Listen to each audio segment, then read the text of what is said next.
नमस्कार, जय श्री राम। आपका स्वागत है मेक इट काउंट पॉडकास्ट के एपिसोड नंबर 9 में। मैं हूं आपका होस्ट सौरभ, मेरे साथ हैं मेरे दोस्त प्रदीप। लास्ट एपिसोड में हम लोगों ने अरण्य कांड समाप्त करा था और बताया था कि नेक्स्ट एपिसोड में हम जाएंगे श्री राम जी के साथ कहाँ, किष्किंधा। अब श्री राम जी जब किष्किंधा जाते हैं, रास्ते में उन्हें कोई मिलता है बहुत खास है। तो समझिए मैं किन की बात कर रहा हूँ। जी हाँ, मैं बात कर रहा हूँ सीता माता की। अब आप सोच रहे होंगे सीता माता कैसे मिल गई किष्किंधा जाते वक्त, वो तो लंका में मिली थी ना। लेकिन उन्हें किष्किंधा जाते वक्त रास्ते में भी मिलते हैं। पूरी स्टोरी जाननी है तो चलते हैं प्रदीप आइए के सौरभ, पास। चलते हैं किष्किंधा की तरफ। किष्किंधा जाते हुए जब राम जी और लक्ष्मण जी किष्किंधा की तरफ जा रहे थे तो उन्हें मिली सीता मैया। पर क्या वो सीता मैया थी? अब थी या नहीं थी, ये जानने के लिए सुनते हैं आगे की कथा। तो हुआ क्या था? जैसा कि हम सब जानते हैं कि शुरुआत से रामायण के हमारे भोलेनाथ जी, हमारे शिव शंकर जी पार्वती जी को ये कथा सुना रहे हैं रामायण की। पर पार्वती जी ने रामायण लाइव भी देखी थी। कब? हमारे अपने पिछले जन्म में। अपने पिछले जन्म में कैसे? जब वो थी सती जी। तो उन्होंने एक हद तक रामायण देखी थी। तो क्या, और एक हद तक देखी थी तो बाकी की क्यों नहीं देखी थी, आइए ये भी जानते हैं। तो हुआ क्या था, एक बार कैलाश पर्वत पर हमारे भोले शंकर और सती मैया बैठी हुई थी। अब सती मैया बैठी हुई थी तो सती मैया ऊपर से, भोलेनाथ और सती मैया नीचे देख रहे थे राम जी को। कब? जब रावण आया था और सीता मैया को हर कर ले गया था। तो सती मैया ने देखा कि राम जी बहुत परेशान हो रखे हैं, विलाप कर रहे हैं, रो रहे हैं। तो उन्होंने भोले शंकर, शिव शंकर जी से पूछा कि स्वामी एक बात बताइए, आप बोलते हैं ये हमारे नारायण भगवान हैं, ये नारायण जी के रूप हैं, और ये इतना परेशान हो रहे हैं अपनी अर्धांगिनी के लिए, ऐसा कैसे हो सकता है? तो भोलेनाथ जी ने बोला, अच्छा आपको विश्वास नहीं है तो आप क्या करना चाहती हैं? तो सती मैया ने बोला, मैं परीक्षा लेना चाहती हूँ। तो भोलेनाथ ने बोला कि ठीक है, लीजिए, आप परीक्षा लीजिए, बिल्कुल। तो अब हमारी सती मैया गई परीक्षा लेने के लिए। कहां? दंडक वन में पहुंची, जहां से भगवान श्री राम और लक्ष्मण जी जा रहे थे किष्किंधा की ओर। अब जंगल के बीच में सती मैया सीता जी का रूप धारण करके वहां पर जाकर बैठ गई। अब पीछे से राम जी और लक्ष्मण जी जब आ रहे थे तो राम जी ने पहले ही देखा सीता जी को, और उन्होंने एक झलक में ये जान लिया कि ये मेरे प्रिय भोले शंकर जी की वाइफ सती जी हैं। और लक्ष्मण जी को थोड़ा सा व्याकुल हुए। उन्होंने कहा, सीता मैया मेरी भाभी मिल गई। फिर उन्होंने, अब जैसा कि सब जानते हैं कि लक्ष्मण जी ने कभी भी सीता जी को पूरा नहीं देखा था, उन्होंने सिर्फ सीता जी के चरण देखे थे। तो उन्होंने चरण देखे, और चरण देखते देखते उन्होंने सोचा कि ये सीता मैया है या नहीं है। अब राम जी थोड़ा सा सीता जी के पास गए और उनकी परछाई जमीन पे पड़ रही थी। अब जब सीता मैया खड़ी हुई और परछाई के ऊपर उनके पैर पड़े, तो लक्ष्मण जी ने सोचा कि नहीं, ये मेरी भाभी, मेरी सीता मैया नहीं हो सकती। वो तो समझ गए, उन्होंने राम जी की तरफ देखा। राम जी ने बोला कि अब चलो भेद खोल ही देते हैं। तो राम जी ने सती जी की तरफ देखकर बोला, अरे माता, आप यहां जंगलों में क्या कर रही हैं? आज भोलेनाथ कहाँ गए? और जैसे ही इतना बोला, माता सती को इतना खराब खराब भी इतना इतना वो ज्यादा फील कर गई उस बात को कि वो वहां से हो गई अंतर्ध्यान। उनको ह्यूमिलेटेड सा फील हुआ और वो वहां से हो गई अंतर्ध्यान और पहुंची कैलाश पर्वत। प्रदीप, तो ये सीता माता नहीं थी, ये थी हमारी सती माता। तो सती माता आई थी परीक्षा लेने श्री राम की। अब श्री राम की परीक्षा हो रही थी तो वो तो आएंगे ही नंबर 1। तो अब नंबर 1 तो आ गए और परीक्षा में पास भी हो गए। तो सती माता थोड़ा सा एम्बेरस फील कर रही थी और वो चली गई कैलाश पर्वत। अब कैलाश पर्वत गई है तो वहां तो बैठे हैं भोले बाबा। तो भोले बाबा मेरे को लगता है बहुत टीज करने वाले हैं इनको। तो टीज करते हैं या उनको थोड़ा सा इमोशनल सपोर्ट देते हैं, देखते हैं, जानते हैं प्रदीप से। That's correct Saurabh. अब हमारी सती मैया पहुंची कैलाश पर्वत भोलेनाथ जी के पास। एम्बेरस तो थी और भोलेनाथ जी उन्हें टीज भी करने वाले थे। तो आइए देखते हैं टीज कैसे करते हैं भोलेनाथ। तो भोलेनाथ जी ने पूछा, हाँ जी, परीक्षा लेने गई थी आप, ले आई परीक्षा? सती जी ने बोला, हाँ जी प्रभु, ले आई परीक्षा। और राम जी पास भी हो गए। तो वो भोलेनाथ जी ने पूछा, अच्छा कैसे लिया आपने परीक्षा? अब सती जी ने बात टाल दी, अब टाल के वहां पर बैठ गई कुछ भी बता के भोलेनाथ जी को। भोलेनाथ जी ने सोचा ऐसा तो हो नहीं सकता। भोलेनाथ जी ने ध्यान लगाया और ध्यान लगा के सारी चीज देख ली, और जैसी सारी चीज देखी भोलेनाथ जी को आया क्रोध। अब क्यों आया क्रोध? क्रोध इसलिए आया कि राम जी जो हैं वो शिव जी के पूजनीय हैं। शिव जी राम जी को इतना ज्यादा भजते हैं, हर समय भजते रहते हैं। अब उनको इसलिए क्रोध आया कि जो सीता मैया है वो माता समान है, अगर राम जी प्रभु समान है तो उन्होंने ये जब देखा कि सती मैया ने सीता जी का रूप धारण करा, तो भोलेनाथ जी को क्रोध आया, और इतना जैसे ही उन्होंने देखा ध्यान लगाकर, उन्होंने अपना मुंह फेर लिया और घुमा लिया। किसकी तरफ से? सती जी की तरफ से। और बोला कि आज से मैं तुम्हारा त्याग करता हूं। भोलेनाथ जी ने सती जी का त्याग कर दिया। अब त्याग कर दिया, अब सती जी को तो इस बात का बहुत बुरा लगा। उन्होंने, भोलेनाथ जी ने बोला वो मेरी माता समान है, तुमने उनका रूप धारण करा, जिनके मैं सिर्फ चरण देखता हूं, जिनकी चरण की पूजा करता हूं, तुमने उनका रूप धारण करा, इस शरीर को मैं देख भी नहीं सकता हूं अब इतना कहकर भोलेनाथ जी ने जब सती जी का त्याग कर दिया, सती जी बहुत परेशान हो गई। भोलेनाथ जी वहां से चले गए और कहां बैठ गए? आराधना में, अपनी तपस्या में बैठ गए और तप करने लग गए, समाधि में बैठकर। अब कुछ बहुत वर्षों के बाद भोलेनाथ जी जब वापस आए तो उन्होंने सती जी को देखा। अब होता क्या था कि जो वाइफ होती हैं, उनको पूजा में बिठाते हैं अपने राइट हैंड साइड पे, और उसके बाद कोई भी और काम होता है तो लेफ्ट हैंड साइड पे बैठते हैं। तो जब उनको राइट हैंड साइड पे बिठाते थे और लेफ्ट हैंड साइड में वैसे बिठाते थे, उस टाइम जब सती जी भोलेनाथ जी के सामने आई तो उन्होंने ना राइट में बिठाया ना लेफ्ट में बिठाया, उन्होंने सीधा सामने खड़े होके सती जी को देखा और सती जी को बोला कि आप, मैं इस शरीर को नहीं देख सकता हूं। और इतने वर्षों के बाद भी उनके मन में वो बात थी, क्योंकि उन्होंने संकल्प ले लिया था। अब क्या हुआ कि एक दिन भोलेनाथ जी बैठे हुए थे, सती जी वहां पर कुछ काम कर रही थी, इतने में बहुत सारे देवताओं के विमान और देवता गण सारे कैलाश पर्वत के ऊपर से ही उड़ उड़ के जाने लग गए। अब ये देखकर सती जी ने ऊपर देखकर भोलेनाथ जी से पूछा कि प्रभु ये लोग कहाँ जा रहे हैं? तो शिव जी ने बोला कि ये लोग जा रहे हैं आपके पिताजी के घर। पिताजी कौन? जी हाँ, दक्ष प्रजापति। तो दक्ष प्रजापति जी के घर जा रहे हैं। और क्यों जा रहे हैं? क्योंकि उन्होंने रखवाया है एक यज्ञ। तो सती जी ने पूछा कि यज्ञ तो बिना आपके ब्रह्मा जी के और बिना विष्णु जी के कोई यज्ञ संपन्न ही नहीं होता है, तो आप क्यों नहीं जा रहे हैं? तो सती जी को शिव जी ने बोला क्योंकि हमें निमंत्रण नहीं दिया गया है, हमें बुलाया नहीं गया है। अब ये बात सुनकर सती जी को लगा बहुत बुरा।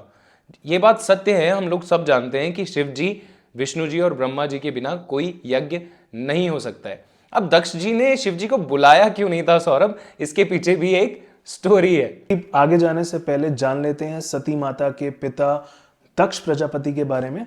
तो ब्रह्मा जी को तो हम सब जानते हैं, ब्रह्मा जी हमारे क्रिएटर। तो उनके बॉडी पार्ट्स के, उन्होंने अलग अलग बॉडी पार्ट का एक पुत्र बना रखा था। तो ऐसे उनके बॉडी पार्ट का सबसे इंपॉर्टेंट हिस्सा जो था उनका ब्रेन, वो थे दक्ष प्रजापति। तो अब ये जो दक्ष प्रजापति हैं, इनको दक्ष के बाद प्रजापति क्यों बोला जाता है, उसके पीछे भी एक बात है। तो प्रजापति इसलिए बोला जाता है क्योंकि वर्ल्ड में जितनी भी पॉपुलेशन थी, मतलब जितनी भी प्रजा थी, ये उनका देख रेख करते थे। देख रेख मतलब उनको मैनेज करना, कौन क्या करेगा, उनका पालन पोषण का ध्यान रखना, तो वो ये सब कंट्रोल करते थे। तो इसलिए इनको दक्ष प्रजापति बोला जाता है।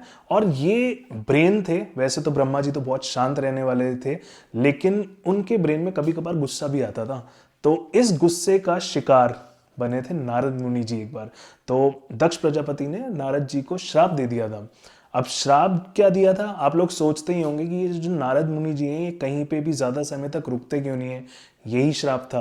तो दक्ष प्रजापति ने श्राप दिया था नारद मुनि को कि आप एक स्थान पे ज्यादा समय तक रुक नहीं सकेंगे। इसीलिए नारद मुनि जी नारायण नारायण करते हुए निकल लेते हैं जल्दी से। तो अब ये तो हम लोगों को पता लग गया दक्ष के बारे में। अब चलते हैं थोड़ा सा आगे की कहानी चलिए तो चलते हैं आगे की कथा की ओर। तो हुआ क्या, दक्ष प्रजापति जी ने शिव जी को क्यों इनवाइट नहीं करा, और वो शिव जी से इतना क्रोधित क्यों थे? क्योंकि दक्ष जी थे जो थे वो प्रजापति थे, तो वो थोड़ा अभिमान में रहते थे। तब हुआ क्या था, एक बार एक सभा हो रही थी जहां पर सारे देवता गण, सारे लोग और सारे भगवान भी प्रेजेंट थे जिस सभा में। तो वहां पर शिव जी भी बैठे हुए थे। जब सारे भगवान बैठे थे तो शिव जी तो सबसे पहले बैठे होंगे, तो शिव जी भी बैठे थे। अब वो राम राम रट रहे थे क्योंकि राम जी उन्हें बहुत प्रिय हैं। तो वो राम राम रट रहे थे, राम राम रट रहे थे। अब इतना ज्यादा राम नाम में मग्न हो रखे थे कि उन्हें पता ही नहीं चला कब वहां पर दक्ष प्रजापति जी की एंट्री हो गई।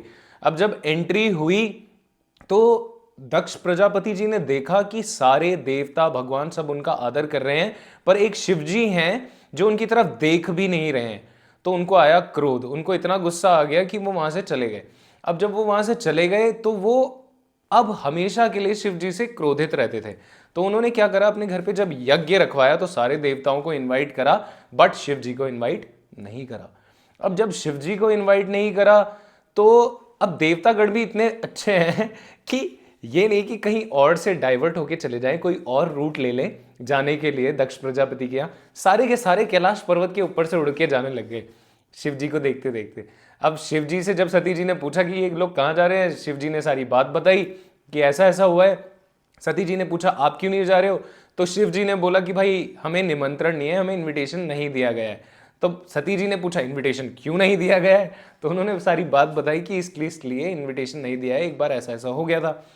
तो सती जी ने बोला, अब जैसा कि हम लोग सब जानते हैं कि कोई भी फीमेल हो वो अपने मायके जाने के लिए बहुत ज़्यादा एक्साइटेड रहती है, चाहे कितने भी पेन में हो, पर एक बार मायके का नाम ले दो तो तुरंत रेडी, सारा पेन गायब हो जाता है। And that's how it use to be, it should be, ऐसा ही होना चाहिए।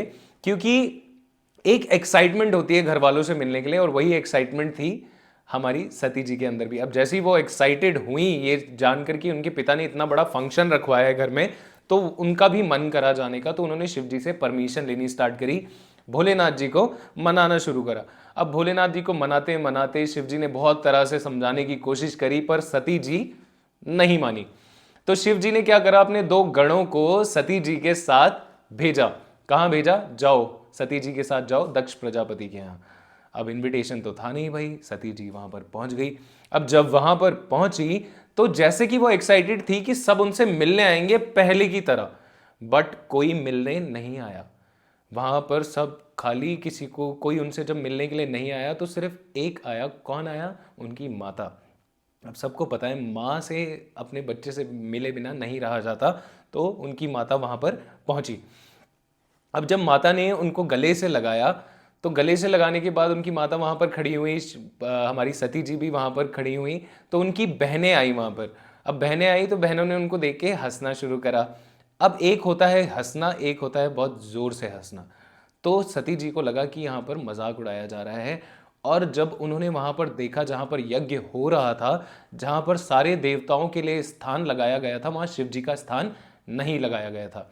अब इतना देखकर सती जी को आ गया क्रोध, और सती जी ने बोला कि ये मंत्र उच्चारण, ये यज्ञ, ये जितनी भी चीजें हो रही हैं, ये जब तक ब्रह्मा जी, विष्णु जी और मेरे महेश जी, शिव शंकर जी प्रेजेंट नहीं होते हैं, तब तक कोई भी यज्ञ सफल नहीं होता है। और जिस यज्ञ में इन तीनों में से कोई भी प्रेजेंट ना हो, उस यज्ञ में मंत्र उच्चारण जो कोई करे, तो वहां से अगर आपकी शरीर में बल है तो जो वो मंत्र उच्चारण कर रहा है उसकी जुबान काट दो, और अगर शरीर में बल नहीं है तो अपने कान बंद करके वहां से चले जाओ, पर उस यज्ञ का कोई महत्व नहीं है। ये बोला हमारी सती जी ने। इतना कहकर उन्हें इतना क्रोध आया, अपने पिता को उन्होंने बोला कि आज से ये मेरे पिता है ही नहीं, आज से मैं ऐसे पिता की पुत्री कहलाने से अच्छा मैं मरना पसंद करूंगी। और अपने आप को उन्होंने योग अग्नि से आग लगाकर वहीं के वहीं भस्म कर दिया। अब जब भस्म कर दिया तो सारे लोग वहां पर दंग रह गए। और शिव जी को आकर जब 2 गणों ने ये बात बताई, शिव जी को जब ये पता चला, शिव जी को आया क्रोध, और वो इतने परेशान हो गए कि वो आंसू बहाते हुए तीनों लोक में घूमने लग गए। और वहां पर उन्होंने क्या करा, अपना एक बाल निकाल कर वहां पर रखा और वीरभद्र को प्रकट करा। वीरभद्र जी वहां पर पहुंचे दक्ष प्रजापति के यहाँ। जब शिव जी ने उन्हें भेजा, उन्होंने सारे ऋषियों को भी मारा और दक्ष प्रजापति का पकड़े बाल और उनका सर धड़ से अलग उखाड़ के फेंक दिया। और जब सर धड़ से अलग उखाड़ के फेंक दिया, उसके बाद अब दक्ष प्रजापति तो थे पालन पोषण करने वाले पूरी सृष्टि का, तो उनका सर जरूरी था, तो उनका एक बकरे का सर उनके सर पे धड़ पे लगा दिया गया। तो वो दक्ष प्रजापति जी जीवित हुए और उन्होंने फिर से पालन पोषण करना स्टार्ट करा। प्रदीप, ये जो अभी आप स्टोरी सुना रहे थे दक्ष प्रजापति के बारे में, और सती माता ने जो अपने आप को योग अग्नि में भस्म कर लिया था, इसके बाद जो हमारे शिव जी थे वो बहुत क्रोधित हो गए थे। और क्रोधित होने के बाद उन्होंने जब वीरभद्र को उत्पन्न करा था, वीरभद्र ने राजा दक्ष प्रजापति का सर धड़ से अलग कर दिया था। अब इसके बाद अब हम जानते हैं कि जो दक्ष प्रजापति थे वो सारे दुनिया की सारी प्रजा का पालन पोषण का ध्यान रखते थे, चीज़ों का ध्यान रखते थे। तो अब संसार में बहुत प्रॉब्लम होने वाली थी। तो अब ये प्रॉब्लम देखते हुए जो वहाँ पे देवता सब आए हुए थे यज्ञ में, वो सारे जाते हैं शिव जी के पास। शिव जी के पास जाके वो उनसे बहुत रिक्वेस्ट करते हैं कि उसको माफ़ कर दो। तो अब हमारे भोले बाबा तो भोले बाबा ही हैं, और उनका जितनी जल्दी उनको गुस्सा आता है उतनी जल्दी उनका गुस्सा शांत भी होता है। तो उन्होंने दक्ष प्रजापति को माफ़ कर दिया था। अब जब उन्होंने माफ़ कर दिया था तो अब सर तो अलग धड़ से अलग कर ही दिया था, तो अब क्या करते, तो उन्होंने वहाँ पे बकरे का सर लगाया था। अब बकरे का सर लगाने के बाद जो शिव जी थे वो वहाँ से सती माता को, उनकी बॉडी को वहाँ से लेके जाते हैं अलग अलग लोकों में। अब जब सारे लोकों में जाते हैं तो वहाँ पे विष्णु भगवान देख के समझ जाते हैं कि जो हमारे शिव जी हैं भोले बाबा बहुत ही परेशान हैं, और वो इतने दुखी इतने परेशान हो रखे हैं उसमें कुछ गलत ना कर दें, क्योंकि वो डिस्ट्रॉयर है ना। तो अगर उनको गुस्सा आ जाता तो वो पूरी सृष्टि को डिस्ट्रॉय कर सकते थे। तो ये इस चीज़ से बचाने के लिए उन्होंने अपने सुदर्शन चक्र का इस्तेमाल करा और सती माता के 51 उनकी बॉडी के 51 पार्ट्स करे। अब ये जो 51 पार्ट्स थे ये धरती के अलग अलग हिस्सों में गिरते हैं, और जिस हिस्से में ये बॉडी पार्ट्स गिरते हैं उनको शक्तिपीठ बोला जाता है। तो ऐसी बहुत शक्तिपीठ, बहुत सारे शक्तिपीठ है, 51 शक्तिपीठ हैं। तो उनमें से एक हमारे उत्तराखंड में मसूरी में भी है। मसूरी में तो नहीं बोलूँगा, मसूरी से थोड़ा सा आगे है, उसको बोला जाता है सुरखंडा देवी। वहाँ पे उनका सर गिरा था ऐसा माना जाता है। और एक असम में है, बहुत ही फेमस टेम्पल है, कामाख्या देवी टेम्पल। तो वहाँ पे माना जाता है कि जो सती माता थे उनका वॉम्ब और जेनेटेलिया गिरा था। तो वहाँ पे ये जो पर्टिकुलर टेम्पल है कामाख्या देवी टेम्पल, ये फेमस है तांत्रिक वर्शिप के लिए। तो ऐसा हुआ था, और बहुत सारे हैं, तो सबके बारे में तो आज हम नहीं बता सकते, लेकिन इसके ऊपर हम एक स्पेशल अलग से एपिसोड लेके आएंगे जिसमें हम आपको डिटेल में बताएंगे शक्तिपीठ के बारे में। और आज का दिन बहुत स्पेशल है, 11 जनवरी आज के दिन हमारा ये एपिसोड भी आ रहा है। आज के दिन 2024 में क्या हुआ था, श्री राम आए थे। पूरा इंडिया जो था, पूरा हिंदुस्तान जो था, वो बहुत एक्साइटेड था कि श्री राम आएंगे, श्री राम आएंगे। हाँ, उनकी जो मूर्ति थी अयोध्या राम मंदिर में, उसकी प्राण प्रतिष्ठा हुई थी आज के दिन। तो हमारे जो प्रदीप हैं ये भी आते हैं अयोध्या से, तो प्रदीप से जान लेते हैं थोड़ी और बातें अयोध्या के तो बारे में। राम जी के अगर आपको दर्शन करने हैं तो हनुमान जी की आज्ञा के बिना तो नहीं हो सकते, तो आपको हनुमान जी की परमिशन लेनी जरूरी होती है। तो जैसा कि अगर आप अयोध्या में एंटर करोगे तो पहले मंदिर पड़ता है हमारे हनुमान जी का, जो प्रसिद्ध है किस नाम से? जी हाँ, हनुमान गढ़ी के नाम से। तो आप हनुमान गढ़ी में जाएंगे, हनुमान जी के दर्शन करेंगे और उनसे हाथ जोड़कर परमिशन लेंगे कि प्रभु हम राम जी से मिलना चाहते हैं। फिर वहां से आप पूजा पाठ करके आगे को बढ़िए, हनुमान जी को भोग लगाइए और वहां से आगे को बढ़िए राम जी के दर्शन करने के लिए। जब आप राम जी के दर्शन करने के लिए आगे जाते हैं तो सौरभ मैं एक चीज बताता हूँ, जब मैं खुद गया था वहां पर अयोध्या में, तो काफी पुरानी बात है, जब प्राण प्रतिष्ठा नहीं हुई थी उससे पहले मैं गया था। तो उस टाइम पे जब मैं हनुमानगढ़ी से राम जी के मंदिर की तरफ जा रहा था, ऑल्दो वहां पर उस टाइम पे मंदिर नहीं था, इट वाज एक टेंट था जिसमें राम जी की मूर्ति थी। तो जब मैं उस तरफ को जा रहा था तो वहां पर फोन्स वगैरह कुछ कुछ भी अलाउड नहीं है, तो सब कुछ पहले ही आपको रखने पड़ते हैं। तो मैं जब जा रहा था वहां से तो मैंने देखा, एक तो बंदर, इतने सारे बंदर मिल जाते हैं आपको, क्यों नहीं मिलेंगे, राम जी की सारी प्रजा सेना वहीं पर ही रहती है। तो वहां पर बहुत सारे बंदर थे, और बंदर थोड़े दुष्ट भी होते हैं, जो आपसे आपका प्रसाद वगैरह छीनने की कोशिश भी करेंगे। दुष्ट तो नहीं, नटखट होते हैं थोड़ा सा। तो अब क्या हुआ, मैं आगे को जब पहुंचा वहां पर तो एक जगह पे बहुत ज्यादा भीड़ लगी हुई थी। अब मैंने भीड़ को देखा, मैंने सोचा ये, और सारी भीड़ एक ही जगह देख रही थी। तो मैंने भीड़ की तरफ गया मैं, और मैंने सुनना शुरू करा कि ये लोग बोल क्या रहे हैं और किस तरफ देख रहे हैं। तो जब मैंने देखना शुरू करा तो एक बार्ड सी लगी हुई थी, नेट टाइप का, और वो पूरे आगे तक लगी हुई थी, उस तरफ कोई जा नहीं सकता था। बट मैंने जब वहां पर ऐसे करके देखा ध्यान से, तो मुझे क्या दिखा, उस जगह का नाम था सीता जी की रसोई। और सीता जी की रसोई के जस्ट बाहर पे एक तुलसी का पौधा लगा हुआ था, जिसमें तुलसी में सीता जी जल चढ़ाती होंगी, वो तुलसी का पौधा लगा हुआ था। और वहां पर बहुत सारी गायें बैठी हुई थी, और गाय बहुत सारी बैठी हुई थी, पर सारी बैठी गाय बैठी हुई थी और कुछ खा रही थी बैठ के। पर एक गाय, इतनी सुंदर गाय, मतलब मैंने शायद ही कहीं देखी होगी, सारी गाय बहुत सुंदर होती है पर वो बहुत ही ज्यादा सुंदर गाय थी। अब जब मैंने उस गाय को देखा, वो गाय कर क्या रही थी, वो गाय वही तुलसी के पौधे पे, अब यहां पर भक्ति देखिए आप, एक जानवर की, एक गाय की भक्ति देखिए, वो वहां पर तुलसी के परिक्रमा कर रही थी। और परिक्रमा भी कैसे कर रही थी, मैंने अपनी आंखों से खुद देखकर, कुछ 60 या अराउंड 61 और 62 सम राउंड्स मैंने खुद वो परिक्रमा के चक्कर देखे जो उसने, गाय ने काटे। और वहां पर कोई गाइड जो सबको समझा रहा था, उसने बताया कि ये गाय दिन में 3 बार तुलसी की परिक्रमा करती है वहां सीता जी की रसोई के पास।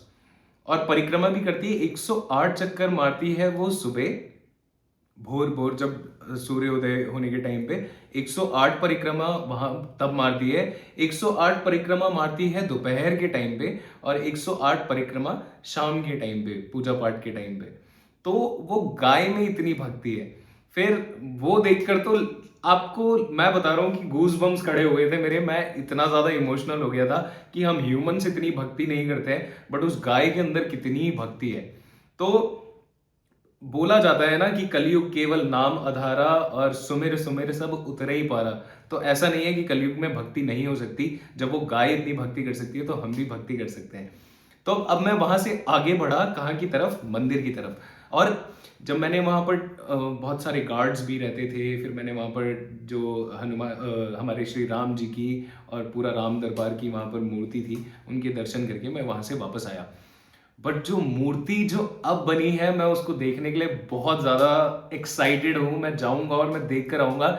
इतनी अच्छी सुंदर मूर्ति बनाई है कि मानो खुद साक्षात राम जी बैठे हो, छोटा सा धनुष पकड़ के, और इतने सुंदर हैं वो राम जी।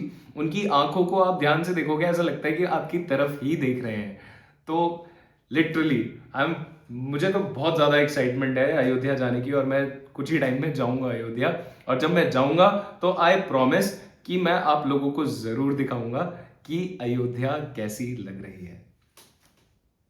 थैंक यू प्रदीप, तुमने ये बताया, मुझे नहीं पता था कि जब भी श्री राम जी के दर्शन करने होते हैं अयोध्या में तो पहले हनुमान जी से परमिशन लेनी पड़ती है। तो जब मैं जाऊंगा मैं भी परमिशन लूंगा, आप लोग जब जाएंगे तो आप लोग भी परमिशन लेके जाना। कहाँ जाना है? हनुमानगढ़ी, हनुमान जी से परमिशन लेना, फिर उसके बाद जाना श्री राम से मिलने। और रास्ते में अगर गाय होगी तो गाय के दर्शन भी ज़रूर करके जाना। प्रदीप तो जाने वाला है और मेरे ख्याल से कुछ वीडियोस भी लेके आएंगे वहां से। और प्राण प्रतिष्ठा के बारे में हम लोगों ने बात करी थी, तो प्राण प्रतिष्ठा होता क्या है? ये होता है कि किसी भी मूर्ति के अंदर भगवान को इनवाइट करना और उनको वहां पे लाना। मतलब वो जो मूर्ति होती है प्राण प्रतिष्ठा के बाद वो साक्षात भगवान बन जाती है। तो जब आप वहां पे प्राण प्रतिष्ठा करने के बाद मूर्ति के सामने पूजा करेंगे तो आपको भगवान का प्रेजेंस फील होगा। तो ये होती है प्राण प्रतिष्ठा। और माना जाता है जब भी किसी मूर्ति की प्राण प्रतिष्ठा करी जाती है तो उसको सबसे पहले हम लोग नहीं देख सकते, उसको भगवान खुद देखते हैं। तो उनके सामने मिरर, आईना, वो लेके जाया जाता है और वो दिखाते हैं, और वो जो मिरर होता है वो बहुत ही बढ़िया तरीके से फूट जाता है। तो ऐसा बहुत सारे ऑनलाइन वीडियोस में मैंने देखा है, लाइव तो मैंने आज तक अनफॉर्चुनेटली नहीं देखा है, कभी देखने को मिलेगा, भगवान दिखाएंगे तो देखेंगे, आप लोग भी देखिएगा। और प्राण प्रतिष्ठा कुछ ऐसे नहीं होता कि भगवान को बोला भगवान मूर्ति के अंदर आ जाओ और वो आ जाएंगे। इसके लिए एक प्रॉपर प्रोसेस फॉलो करना पड़ता है, उसके ऊपर हम एक वीडियो कभी लेके आएंगे, पूरा एपिसोड पूरे डिटेल में। और अब चलते हैं, आप लोग सोच रहे होंगे किष्किंधा कांड तो आया ही नहीं, किष्किंधा कांड आना था। किष्किंधा कांड नहीं आया है क्योंकि हम लोग लेके आएंगे उसको अगले हफ्ते, और उसको रोका हुआ है क्योंकि हम वहां पे हनुमान जी की एंट्री करने वाले हैं। तो जब हनुमान जी आएंगे किष्किंधा में तो आएंगे तो कुछ स्पेशल होना चाहिए। क्यों? क्योंकि वो श्री राम जी के लिए बहुत स्पेशल है, तो कुछ स्पेशल होना चाहिए, इसलिए हम लोग रुक गए। अगले हफ्ते शाम 5 बजे देखना ना भूलिएगा किष्किंधा कांड का फर्स्ट पार्ट, और उसके अंदर होगी हनुमान जी की एंट्री। तो वेट करिए, मिलेंगे next Saturday 5 PM। Thank you for watching this episode.